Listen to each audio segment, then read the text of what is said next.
All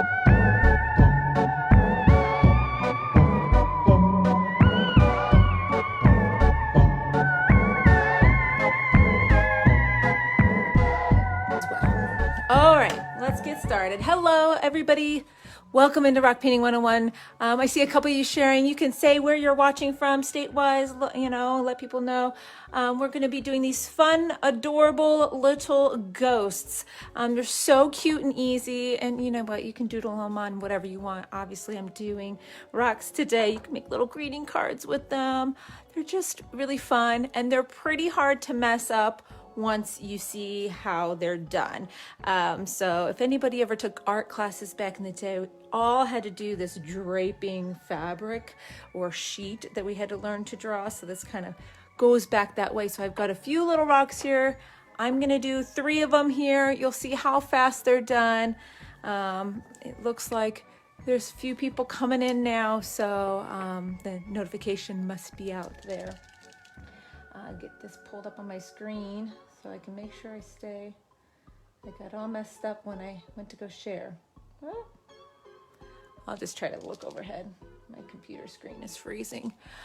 All right, so I've just got an extra fine tip paint pen here. This one's an Artistro one. I've got Posca ones, whatever you have, as long as it's something that doesn't bleed when you seal. I'm obviously working straight on white rocks today as well. If you do not have white stones, just spray base coat a bunch of stones to work with so that you have a white coat. These ones I actually found, I was going to share with you guys, at Hobby Lobby. And it's a whole bag of them for about $5. They're not perfect. Some of them have like broken edges, but they actually are great for doing small batches of rocks like this. So the first thing we're gonna do is we're gonna put our face on our ghost. So we're gonna do 2 oval eyes here, like this.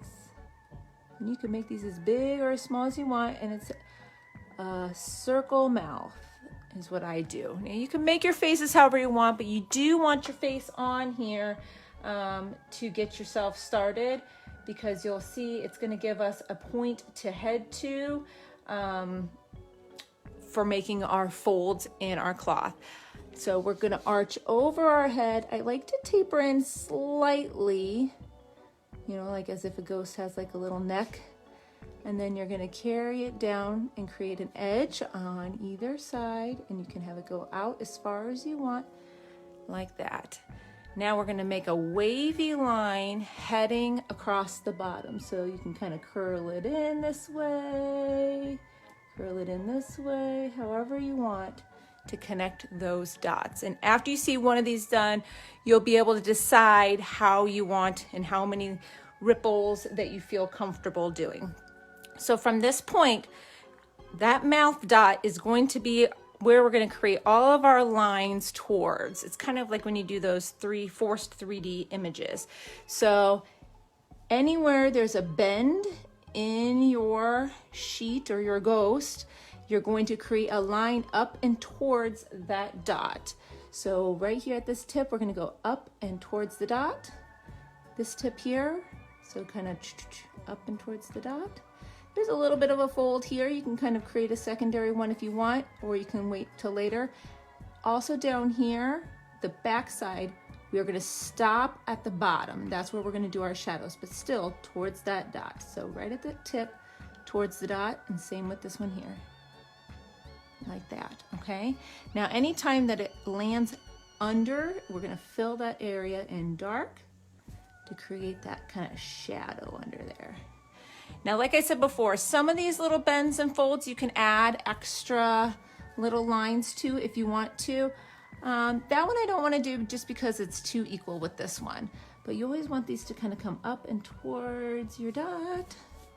Kind of thin away a little bit as you kind of come up. So it'd be nice and wispy. So super simple. Okay, so I'm going to do another one. We're going to make a little bit more ripples in it. So that's your basic, get you started ghost, and we're just going to keep doing them. I'm going to do 3 of them while we're here live, so you can see a few different ones, and then we'll go back and add our little highlights to our eyes as well at the end. So again, That's another reason to do your eyes first so they get some time to dry, so you can go back with a highlight. Okay. So again, I like to kind of go in just a little bit of kind of like a little neckline. All right, and then come down to the edges. Have this one come a little lower because we have this kind of cut in the fabric here. All right, so this time let's come from this side, kind of curl it back here. Work your way to the top, okay? So now we're gonna do the same thing. Anywhere where there's a point towards that dot, it just kind of gives you some place to kind of head towards.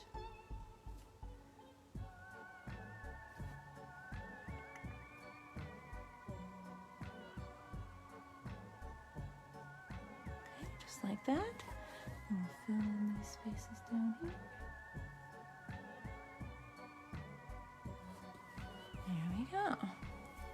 So see, you can have them coming back and forth, kind of shifting down to the side. If you think you can handle these, give me a thumbs up in the comments. I think anybody can handle these once you've seen them done, and they're just so cute. Once you get them all together, take a picture of all of them together. I'm excited to take photos of these. All right, we're gonna do one more here and then we'll go add our highlights. So again, your little eyes here.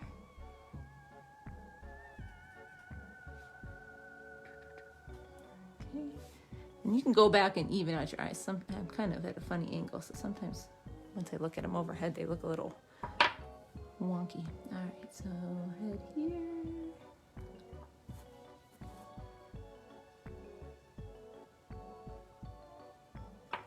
Okay.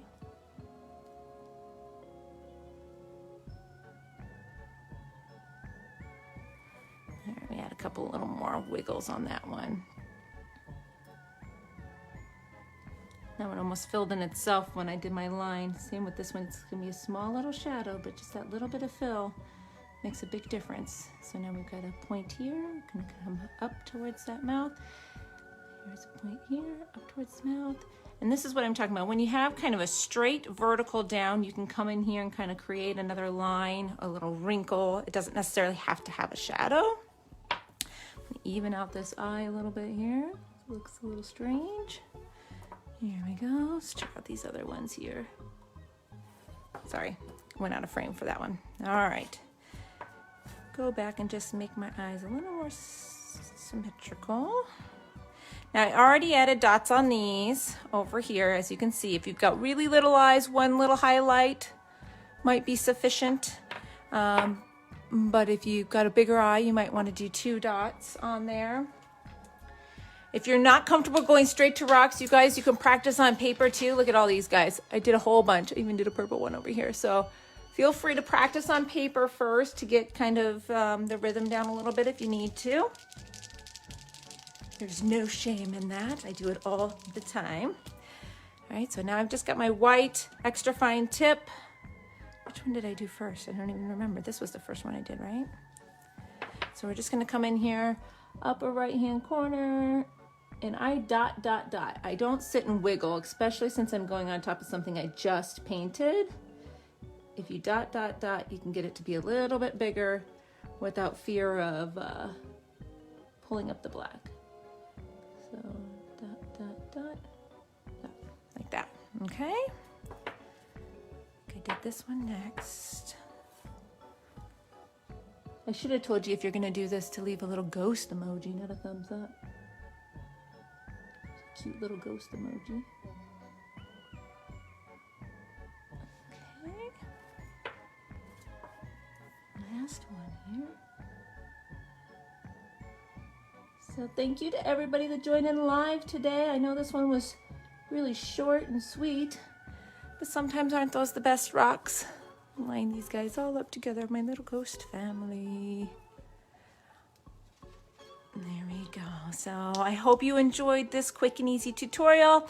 We'll be back next week with another fun and easy rock painting tutorial. Thanks for all the shares, likes, comments. Those all help support the page. If you're watching the replay of this over on YouTube, don't forget to subscribe, and we will see you all soon. Bye-bye.